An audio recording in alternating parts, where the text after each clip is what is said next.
Hello, everyone. Welcome back to another edition of Silver Cosmo Movie Reviews. Yes. Ooh, hey. Straight from the Fortress of Solitude, it's the off-brand Superman, Marquez Christopher Eason. And right off the starship, it's your captain, Chris with a K. I still have not found my punchline, but it's coming soon. Stay tuned. Okay. This is your host, Carlos. Today, we're going to cover the Thor films. We're going to wrap up Thor, Dark World, Thor Ragnarok, and Thor Love and Thunder. So let's go ahead and give a quick pause and thank our following sponsors. Hey guys, it's Chris with a K coming at you to let you know about a couple of my favorite podcasts, Silver Cosmos Movie Review and Wichita Vice. Join us in Silver Cosmos as we go in-depth analysis and galaxy-expanding reviews. And also Wichita Vice as we dig deep into all of our favorite comic book and sci-fi characters and storylines. Again, that's Silver Cosmos Movie Review and Wichita Vice. All right, so the first Thor came out back in May 6th of 2011. It's been a long time. Yeah. Directed by Kenneth Branagh. Branagh? Don't sue me. Do not sue me. I just Well-known I just Shakespearean guy. Shakespearean? Yeah. he's all right. Okay, done well, a lot of they Shakespeare stuff. started off with the budget of $150 million, and they earned $449 million in the box office. So we have our main stars: Chris Hemsworth, Natalie Portman, Stellan Skarsgård, and also we have Tim Middleton. Mm-hmm. Yeah, so we have those characters. Kat Dennings. And don't forget Anthony Hopkins. Oh, absolutely. And Renee Russo. Idris Elba, And When, Idris Elba. Lord Heimdall. Yes. Tom Hiddleston would have been Loki. Yeah. Of course. So- So let's got just it. talk a little bit about the movie in itself. So pretty much Thor is introduced in the Marvel universe, and we see just beautiful portray of, Greek mythology. No, Norse. Norse. Norse. Okay, I apologize. Oh, mythology. man, I would have been booted Yeah. off the show Well, immediately.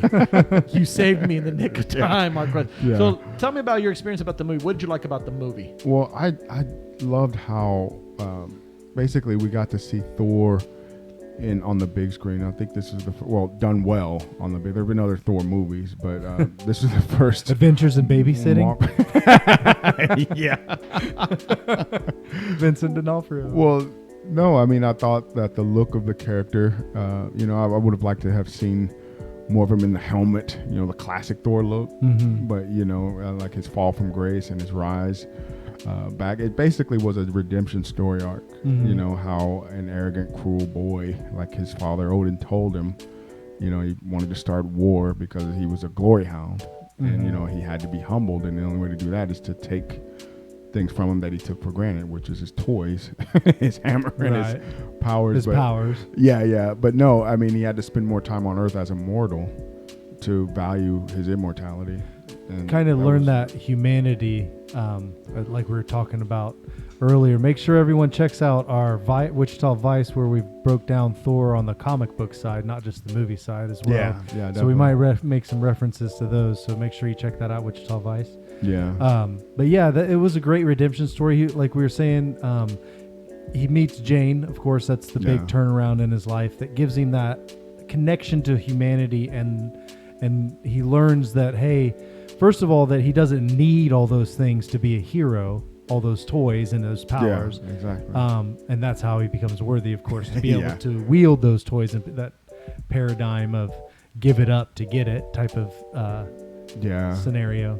But I thought it was a great introduction to him. He had to fight not the Desolator, The Annihilator. The Annihilator, Yeah. yes, which was a pretty fearsome little toy of Loki's. Guardian. Yeah. But I see, and that's another thing about the movie, the first movie, Carlos, that we really didn't get to see in that one Thor showcase his strength. There was no real feats of strength, like him, catching an airplane with one arm, like the stuff he used to do in the comic. That was kind of a disappointment for me at the time, because I had these expectations of Thor.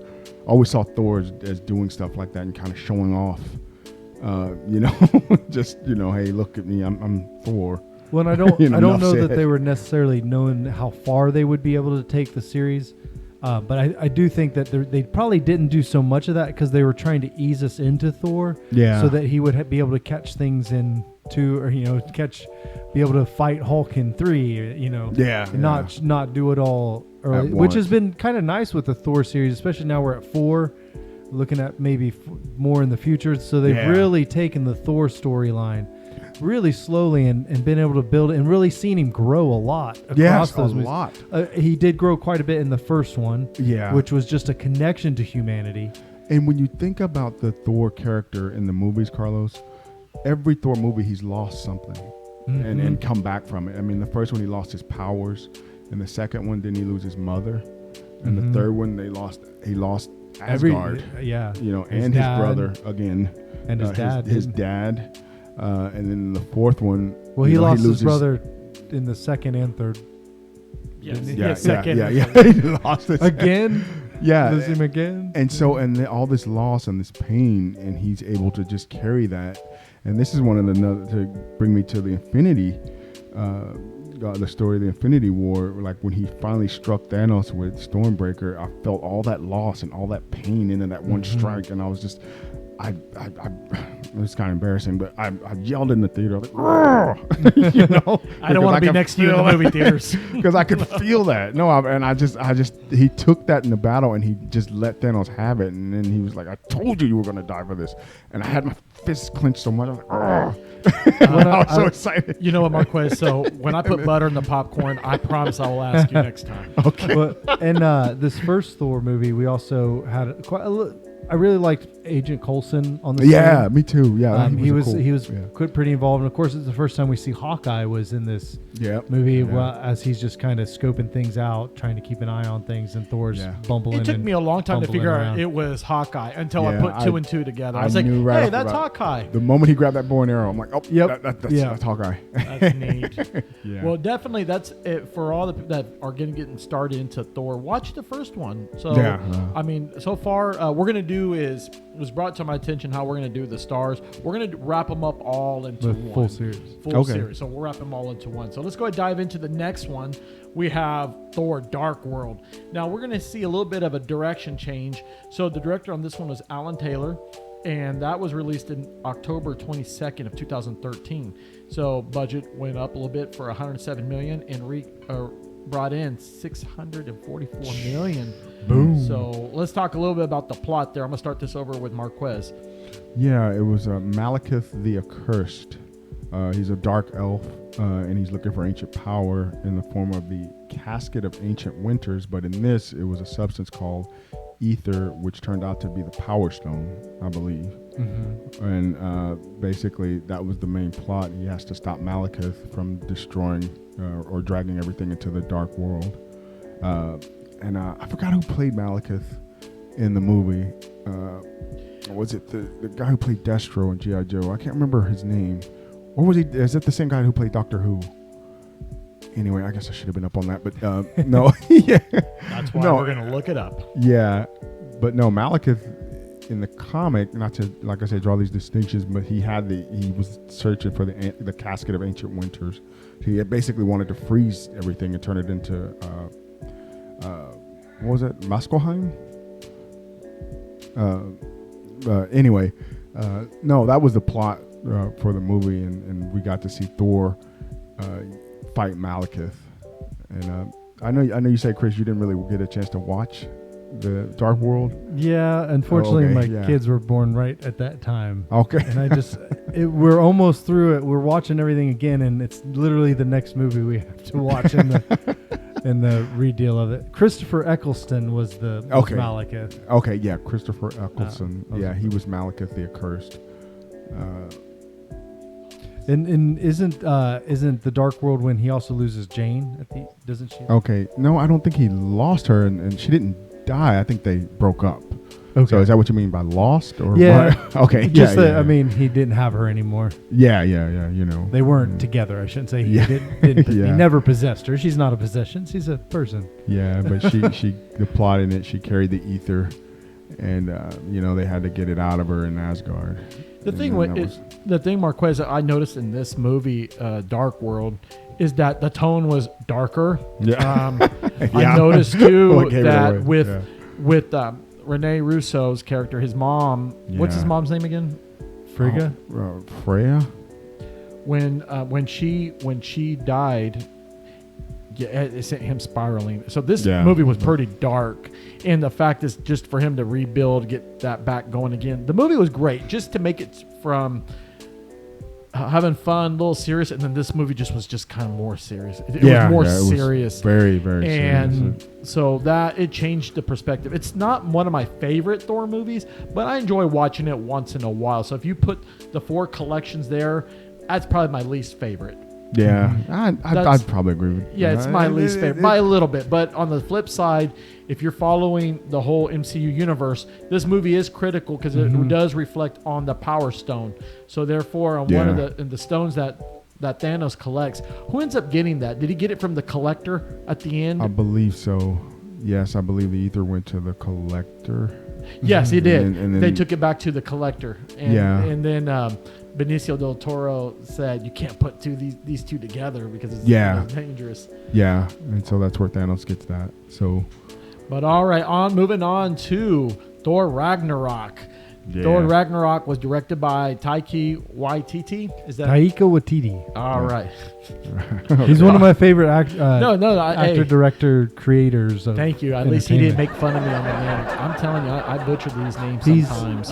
He's New Zealand. He's a New Zealander, I believe. New Zealander. Well, all right. So, again, the cast, a little bit different on the cast now. We have Mark Ruffalo coming back. Well, he, reprises his role as Hulk. Also, we have the introduction of Valkyrie and Tessa Thompson, and also Kate Blanchett. Remember her in Elizabeth, that show Elizabeth? She's a New Zealander. She's a 2-time Academy Award winner. So they brought in some heavy hitters. And then brief appearance of Jeff Goldblum. That was awesome. That was awesome. So in this one, this movie debuted back in November in 2017 on a budget of $180 million, and it was just great. Yeah. This movie really brought the funness, the jubilant colors, the off-world, and it was a major turn from the previous movie that was directed by Alan Taylor. So Alan Taylor, since he didn't come back, they grabbed on this new director, and it was just a change. Yeah. So, Marquez, tell me a little bit about the movie Ragnarok. Easily my favorite one. It was fun. We got to see a lot of Thor just being Thor. You know what I mean? And, we got to see the Asgardian prophecy, which was Surtur destroying Asgard. It was kind of a bummer. We got to see Hela, which in the comic book, Hela was actually Loki's daughter.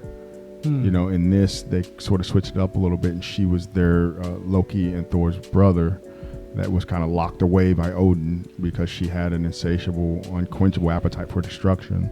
So Loki was actually always operating at half power because he had to use half of his power to keep her imprisoned. So, and that was actually an interesting dynamic. It makes you look back on all the things that Odin was doing. It's like, okay, he's only at half. Imagine if he was at full. Because in the MCU, it was Odin that was using half of his power to. And they switched it to Odin. Right. Yeah, instead of Loki. So it was, and then that's one of the things I thought that they changed. That was kind of okay, all right, because I didn't know that prior to going into the movie. Like I said, I like to go into movies like completely blank slate. That brings up the enjoyment level, for me at least, of the movies. But no, it was. We got to see Hulk and Thor fight in an arena.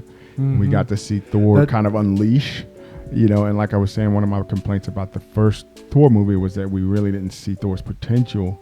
In this one, we did. In this one, we get to, when his dad told him, are you the god of hammers or are you the god of thunder? And it awoken inside of him this huge burst of energy, and it was just an awesome spectacle, Did they, in this movie Ragnarok, Marquez, did they show a little bit of the glimpse of Planet Hulk? Yeah, well, you kind of got to see that. I mean, just the armor he wore, because Planet Hulk, and then which led to Worldbreaker Hulk. The armor that he wore was similar to that story in the comics called Planet Hulk. And this is where Scar comes from and all that stuff. I won't go into that here, but a lot of that, the elements, like the look, the aesthetic that came from that comic book carried over with the Hulk in Thor Ragnarok, but it's just, and Hela, when she would make the swords, we got to see Scourge the Executioner, who was played by Carl Urban, which is why I was surprised that he's Billy Butcher in The Boys. It's like, I mean, different universes. I guess you could cross over like that, but yeah. I know the scene I always think of from this movie, anytime someone brings it up, is when Thor walks out and they announce they're in the arena and they announce Hulk, or he sees that he's fighting Hulk, and he starts going, yeah, I know this guy. yeah. But I think Taika Waititi, he really fits this story so well. Yeah. And his use of I think art in it, and he pulls it through. He did these next two iterations of Thor. And it really pulls through. His personality really shines, I think. He's a very odd person, as you see the stuff he does, and some of his very personal, like his early stuff, his shorts. And he did you ever hear of Jojo Rabbit, which is I don't think about a kid that has an imaginary friend that's Adolf Hitler, and it's a comedy. Oh, wow. And he plays the Adolf Hitler character. He's also in recently done HBO Max show called Our Flag Means Death. Huh. He directed it and is one of the main actors in it. He plays Blackbeard, which is it's just a really interesting take on all that. It's very funny. he's very funny, but he can also do really serious stuff. And Ragnarok was really his first big budget show of how he could really go with that. Oh, that's cool. And he's just taken off since then. I mean, we're not going to see the last of him. And no. his stamp is definitely on it. He plays Korg in Ragnarok and the other in future iterations of. He's in Avengers, one of the Avengers, I think, Endgame. And then he's also in the new Thor as Korg. Okay. But yeah, he does so well, making you feel all these different emotions from Thor, and you really get this. Innocent version of Thor almost from it, where he's almost naive to an extent and silly, but he's also boisterous, and he still carries that weight of I'm Odin's son. And, like everybody listens to him when he talks, but he's not always saying anything that anyone wants to listen to. Not that he's saying anything bad, he's just not really saying much at all. What I admired so much about this show was it brought an element of comedy. It brought in a different vibe. It was kind of like think of something dull, and next thing you know, tune it up and make it vibrant, make it and especially with the rich colors going. I mean, they brought in that 80s kind of theme that rolled over even to Love and Thunder. But what I really admired about it was them introducing Valkyrie, introducing Hela, bringing in what's the Executioner, right? The Scourge. Scourge Executioner. In the comic books, he gives Thor a run for his money as well. A little bit. Yeah, he's actually a cool character in the comic. I just don't feel that he portrayed him really too much in that Ragnarok movie. Not really. They didn't want him to be the biggest, baddest guy for that movie, basically. Yeah. They wanted Hela to take that. Yeah, and then Hela was overshadowed by Surta, in the movie, the fire demon. So it like you said, Carlos, it was funny, in just enough comedy, just enough action. But he's also losing his family throughout the movie, basically. Yeah, pretty much. A sister he just met. Yeah, his father, dad. Yeah. He's still dealing with his loss of his mom, and Loki disappears every. Loki every so often. Yeah, that's always Loki for you. Yeah. All right. Well, before we give it out, let's go ahead and give a quick pause and thank our following sponsors. Hey guys, why don't you check out She Barber Cuts Barbershop and give Markeisha Brown, the licensed professional barber there, a call at 316-218-3566 for all your haircut needs. She's got cuts for kids, adults, and for those looking for the good one, the deluxe with beard trims, wash, and hot towels. So don't forget to give Markeisha a call at She Barber Cuts and see her at 2319 North Ridge, Barber Suite 6A here in Wichita, Kansas. All right, the main movie. This is it. We're on the fourth film. This is the first character of the MCU to have four. He has 4 individual films. Not even Iron Man got 4. Yeah, I guess I did. Yeah. So Chris Hemsworth really took it to new levels. So we got Thor, Love and Thunder. Yeah. Same director. And say the name, Chris, so I don't butcher his name. Taika Waititi. All right. So we have starring again Chris Hemsworth, Natalie Portman, coming back after she missed the third one. Yeah. We have Russell Crowe. Yes. Tessa Thompson is Nice. back. And so the movie was released on the 8th of July this month of 2022 on a budget of $250 million, and it's still ongoing, so we don't know the numbers yet. Yeah. But let's go ahead. Let's talk about this movie in itself. Marquez, tell me a little bit about the movie. Okay, I have to start out by saying, guys, it was, to me, okay, it was more of a romantic comedy than anything else with some superhero and horror elements sprinkled in. And it kind of, I see where you're going. Yeah. you know, and it made me think, okay, this is a slightly different, but okay, let's go with it. And I think they did a fantastic job. Like I said, one of my favorite dynamics was the relationship between Stormbreaker and Thor, with the re-emotions of Mjolnir. Yeah, that was actually cool. I mean, I laughed so hard on that. You know, just the fact that I didn't know hammers had feelings or emotions or thoughts. That they put that in the show, and it was like, oh, okay. And I had no idea that he couldn't fully control Stormbreaker just yet. You know, and if you guys remember a character called Beta Ray Bill, who's a Corbinite in the comic book, his hammer is actually called Stormbreaker. That's why I was surprised when Thor had it, and I was actually expecting him to show up in this show. I think that Beta Ray's coming. Okay, eventually. Yeah. Okay, possibly that. I mean, they say Thor will return. He might be in the next one. He might be in the next. If there's an Avengers, there's got to be something coming galactic soon that's going to start bringing some of these outer space folks to town. Yeah, I know. But ultimately, Carlos, it was a fantastic movie. I recommend it for anybody. I really liked the, like I say, the return of Jane Foster. Yes. As with Thor's abilities, and it was just a nice change. You know, it was a very lighthearted show until the end. You know, so. I don't know. You saw. Okay. Yeah. Make sure. I don't know if we want to throw the post-credit scenes out there, but why not? Let's do it. Okay. Spoiler alert. Go for it, Chris. Okay. Well, I mean, we see the very very end scene. The very last, past all the credits, is Jane Foster walking into Valhalla. Yeah. Because she died as a Viking. She died. Basically, she was Mighty Thor as she was dying, and then died. Yeah. In battle, and Yeah. so she was accepted into Valhalla with Heimdall welcoming her. And so does that mean she's necessarily gone? Can somebody come back from Valhalla? That's what I was about to The ask. Marvel in universe. The comic Honestly, books, can you? In the comic books, I think so, but I don't think in the MCU. I don't think it'll happen because they had a tough time just getting Natalie Portman to come back at all.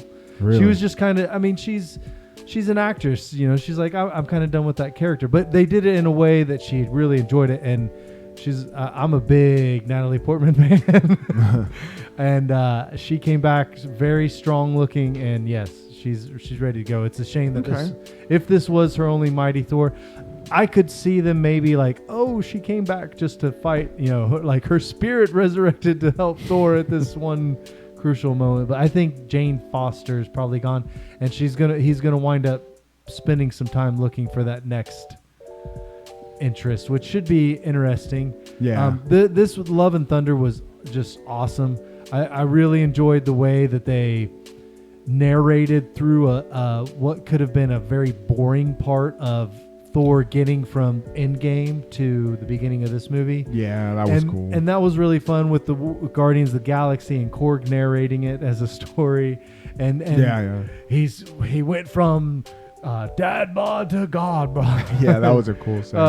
And just jumping, like they're jumping, but it made sense, and there wasn't anything major happening for Thor. It's like he's obviously stuck in this like spot, and okay, now we're at a point the story's going to start, and it's him trying to find how to live with this cruddy feeling. And I have to ask you guys this, but don't you guys feel like Thor was always destined to take Odin's spot as king? You know, I kind of feel like, okay, we should see that at some point. I think he is. Thor should become like something akin to the All Father, and I kind of feel like that's something that we need to see.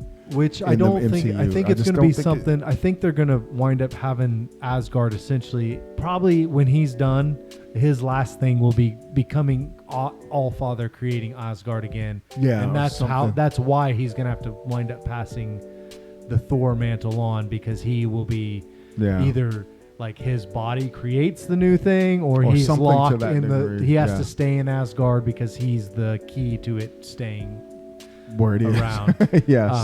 But I think, but what they did with this Love and Thunder, I really hope that, like, when it was wrapped, like the ending of, I love that the post credit, it wasn't the post credit, it was just the end of the movie with him coming out, and from henceforth they were known as Love and Thunder. Yeah.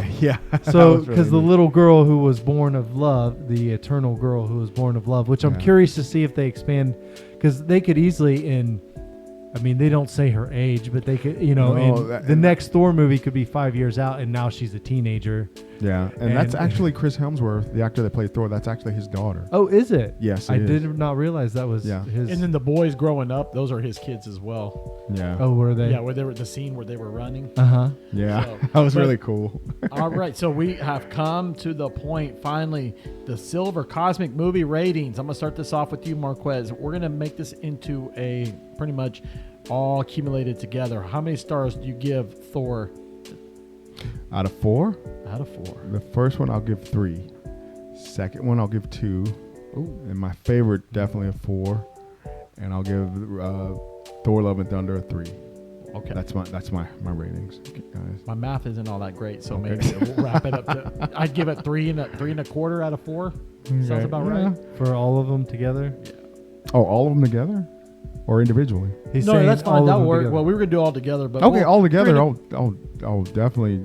I love the character Thor. I love what they've done with him. So that'd be like a 3.5. 3.5. Okay, that's Yeah, fair. yeah. Okay. Yeah, I was going to go in the 3.5 range, basically. Okay, yeah. And I'll tell you, if I messed it up this time. Sorry, Crow. If Taika Waititi keeps directing these, it's going to bump up to 4, because I'm a huge fan of him as his creative. If you haven't seen, and you're not, if you can handle some curse language and such, watch his HBO show, Our Flag Means Death, because it's his brand of humor on point. And so, yeah, it's very interesting. But 3.5 is what I'm going to go for. I'm going to overall. go ahead, give it 3.5 overall as well, because of the change into Thor's character. And overall, I like the fact that they evolved his character, and especially Natalie Portman coming back. She was missed, even though Yeah, she Ragnarok is right up there with Love and Thunder. But if I had to take it, I think there was more humor in Ragnarok than Love and Thunder. But Love and Thunder brought a more of a human element to it. But I was like Marquez was saying, it had more of that rom-com, which is obviously comedy, but it's a lot of romance, and there's a lot of drama going on with that. And you got to hand it to Christian Bale. He was wanting to get into the Marvel universe, and he portrayed Gore perfectly. I will take Christian Bale any day. Now, going on to the next villains, what other villain? Before we go, what villain could we see in the next Thor? Who has we not seen yet? One of my favorite brawling soldier type villains was Ulick, the troll. He's always been a mainstay in the Thor universe in the comic. Yeah, he's super strong. He's basically like a Hulk type character with these Uru metal brass knuckle type things that can summon some type of energy. And he's a very cool villain. I would love to see Ulick. I think he's a rock troll. I can't remember what species he is, but it's an Asgardian character. I'm not sure. I think that as we saw in the Love and Thunder, they're going to start bringing in a lot of the other various gods of mythologies of the various nations across the world. We have, of course, Thor is Norse, and then we see Zeus in the movie and some of those. But really, if you look at what was the name of the place? Omnipotent? Omnipotent City? Omnipida? It wasn't Olympus. No, it was I remember thinking it was. Omnipotent City or something like that. Yeah. It was a weird word. But anyway, if you were watching as they were panning all the people in the room that Zeus was leading, like you've got tribal gods, and there's obviously gods from other worlds too that we don't like. We're talking Greek and Roman and Norse and Egyptian that we know about, but in this big pantheon of gods that they have there in space, it's like galactic gods from across the galaxy. And so I could see him going up against some of that. I think we're going to see maybe a tangle with Hercules based on some of the post-credit information going on, which should be pretty interesting because, as we know, Hercules is very strong. Yeah, he's known for and his so strength, Thor is very strong, and so that should be pretty good. And I would guess this version of Hercules is going to be full god powered, not half and half, like he's coming into his full godness. I would suspect based on just the having him be Zeus's number one. So you don't think we'll see a Marvel's Hercules movie? You don't think he's a more famous enough character to give his own? I think that I don't know that he's going to be a villain of the movie. I think they're just going to fight. Yeah, I think he'll be he'll be Zeus. I think there's going to be I think they're going to keep in the movies at least. I think they're going to keep Thor focused on galactic type events and not as much earthly stuff. He's going to find his. But they are going to have to give him some sort of version of a Jane Foster because I really think, like you said, bringing her back in this new one, you really feel that connection that he has to his humanity when he's around her. Yeah. So. Okay. Yeah, indeed. What we're going to do is for the next movie review, we're going to put it out there to the audience, to you guys. If there's a movie you would like us to review, let us know. Like, subscribe, follow us at Razor Cut Information, and then you can tune into the Silver Cosmo movie reviews. And it doesn't have to be a new movie. No, not at all. We're going to start. We love old stuff too. We're gonna introduce another old one before we start doing our special edition one. So especially like in December, can't wait to do Avatar. That's gonna be awesome. Oh yeah. We're gonna do a little bit of Avatar. Also, we're gonna do Black Panther. And we just need to find an old school one. We'll be bringing up some Star Wars maybe here. We need to do that. Start doing special edition. Yeah, we're gonna start doing some Star Wars editions as well. Maybe while we're waiting for She-Hulk to wrap, we throw in a. I cannot wait to see She-Hulk. We'll throw in a Star Wars. All right. Well, before we go, I want to say thank you to the audience. Thank you for the people behind the scenes. Thank you guys always for what you guys do. Also to the audience and friends and family. Thank you so much. Thank you guys. Yeah, thanks everyone. Just want to thank my wife for letting me come out and play with you guys. And everyone backstage, thanks for doing all your hard work. And the audience, thanks for listening, guys. All right, we're out. See you then.